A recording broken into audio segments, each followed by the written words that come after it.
Chapter 45, The Bengali Joy-Permeated Mother. Sir, please do not leave India without a glimpse of NIRMALA Devi. Her sanctity is intense. She is known far and wide as AnandaMayi Ma, Joy-Permeated Mother. My niece, Amoyo Bose, gazed at me earnestly. Of course, I want very much to see the woman saint, I added. I have read of her advanced state of God realization. A little article about her appeared years ago in East West. I have met her, Amoy went on. She recently visited my own little town of Jamshedpur. At the entreaty of a disciple, AnandaMayi Ma went to the home of a dying man. She stood by his bedside. As her hand touched his forehead, his death rattle ceased. The disease vanished at once. To the man's glad astonishment, he was well. A few days later I heard that blissful mother was staying at the home of a disciple in the Bhawanipur section of Calcutta.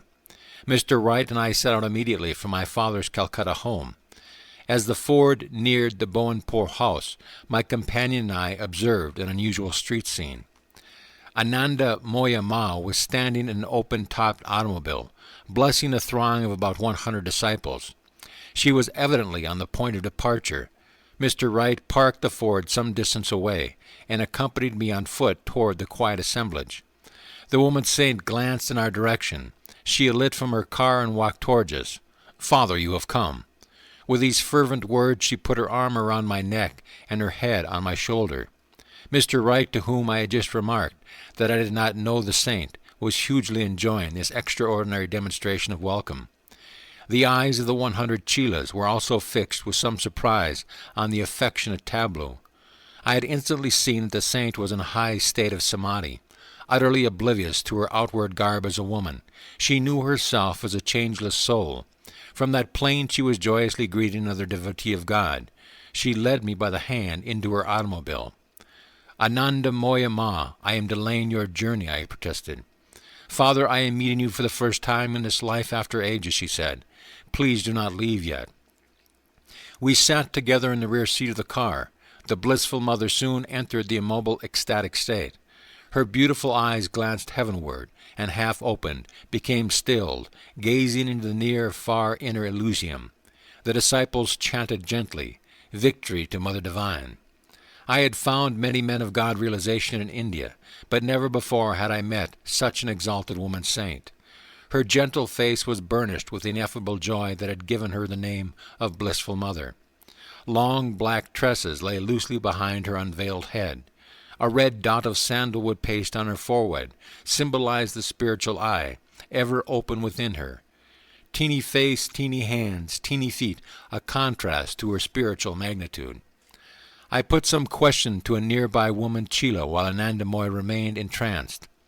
The blissful mother travels widely in India. In many parts she has hundreds of disciples, the Chela told me. Her courageous efforts have brought about many desirable social reforms. Although a Brahmin, the saint recognizes no caste distinction. A group of us always travel with her, looking after her comforts.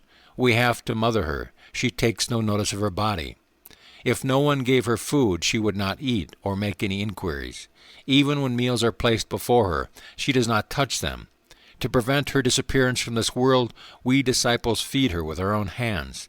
For days together she often stays in a divine trance, scarcely breathing, her eyes unwinking.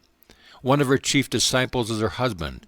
Many years ago, soon after their marriage, he took the vow of silence. The Chela pointed to a broad-shouldered, fine-featured man with long hair and hoary beard. He was standing quietly in the midst of the gathering, his hands folded in a disciple's reverential attitude. Refreshed by her dip in the infinite, AnandaMayi Ma was now focusing her consciousness on the material world. "Father, please tell me where you stay." Her voice was clear and melodious. "At present in Calcutta or Ranchi, but soon I shall be returning to America." "America?"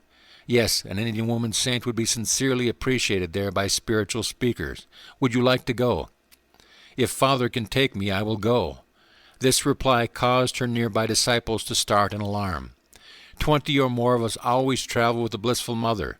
One of them told me firmly, "We could not live without her. Wherever she goes, we must go." Reluctantly, I abandoned the plan as possessing an impractical feature of spontaneous enlargement. Please come at least to Ranchi with your disciples, I said on taking leave of the saint.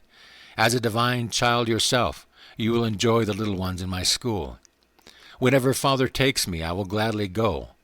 A short time later, the Ranchi Vidyalaya was in a gala array for the saint's promised visit. A youngster looked forward to any day of festivity, no lessons, hours of music, and a feast for the climax. Victory, AnandaMayi Ma, Ki Jai. This reiterated chant from scores of enthusiastic little throats greeted the saint's party as it entered the school gates. Showers of marigolds, tinkle of cymbals, lusty blowing of conch shells, and beat of the merdengo drum. The blissful mother wandered smilingly over the sunny Vidalga grounds, ever carrying with her her portable paradise. It is beautiful here, AnandaMayi Ma said graciously as I led her into the main building. She seated herself with a childlike smile by my side. The closest of dear friends she made one feel, yet an aura of remoteness was ever around her, the paradoxical isolation of omnipresence. Please tell me something of your life. Father knows all about it, or I repeat it. She evidently felt that the factual history of one short incarnation was beneath notice. I laughed, gently repeating my question. Father, there is little to tell. She spread her graceful hands in a deprecatory gesture. My consciousness has never associated itself with this temporary body. Before I came on this earth, Father, I was the same. As a little girl, I was the same. I grew into womanhood, but still I was the same. When the family in which I was born made arrangements to have this body married, I was the same. And when, passion-drunk, my husband came to me and murmured endearing words, lightly touching my body, he received a violent shock, as if struck by lightning, for even then I was the same.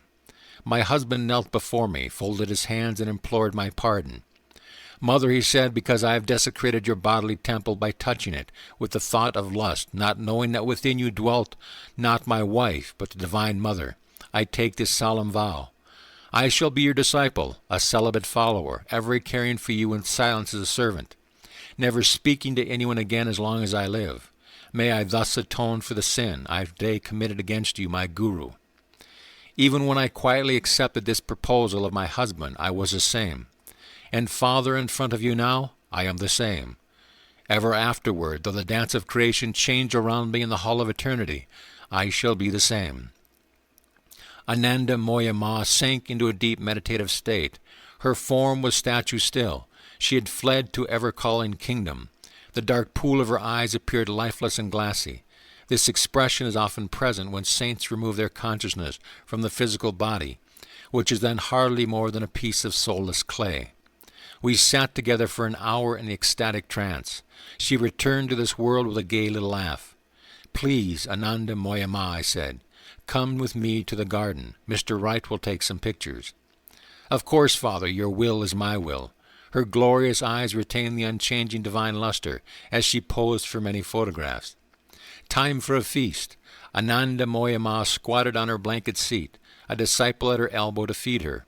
Like an infant, the saint obediently swallowed the food after the chela had brought it to her lips. It was plain that the blissful mother did not recognize any difference between curries and sweetmeats. As dusk approached, the saint left with her party amidst a shower of rose petals, her hands raised in blessing on the little lads. Their faces shone with the affection she had effortlessly awakened. Thou shalt love the Lord thy God with all thy heart, and with all thy soul, and with all thy mind, and with all thy strength. Christ has proclaimed, this is the first commandment. Casting aside every inferior attachment, AnandaMayi Ma offers her sole allegiance to the Lord. Not by the hair-splitting distinction of scholars, but by the sure logic of faith. The childlike saint has solved the only problem in human life established, of unity with God. Man has forgotten this stark simplicity, now befogged by a million issues. Refusing a monotheistic love to God, the nations disguise their infidelity by punctilious respect before the outward shrine of charity. These humanitarian gestures are virtuous, because for a moment they divert man's attention from himself. But they do not free him from a single responsibility in life, referred to by Jesus as the first commandment. The uplifting obligation to love God is assumed with man's first breath of an air freely bestowed by his only benefactor. On one other occasion, after her Ranchi visit, I had opportunity to see AnandaMayi Ma. She stood among her disciples some months later at the Serampore station platform, waiting for the train. "Father, I am going to the Himalayas," she told me. "Generous disciples have built me a hermitage in Dehradun." As she boarded the train, I marveled to see the whether amidst the crowd on the train, feasting or sitting in silence. Her eyes never looked away from God. Within me I still hear her voice, an echo of measureless sweetness. "Behold, now and always, one with the Eternal, I am ever the same." End of chapter.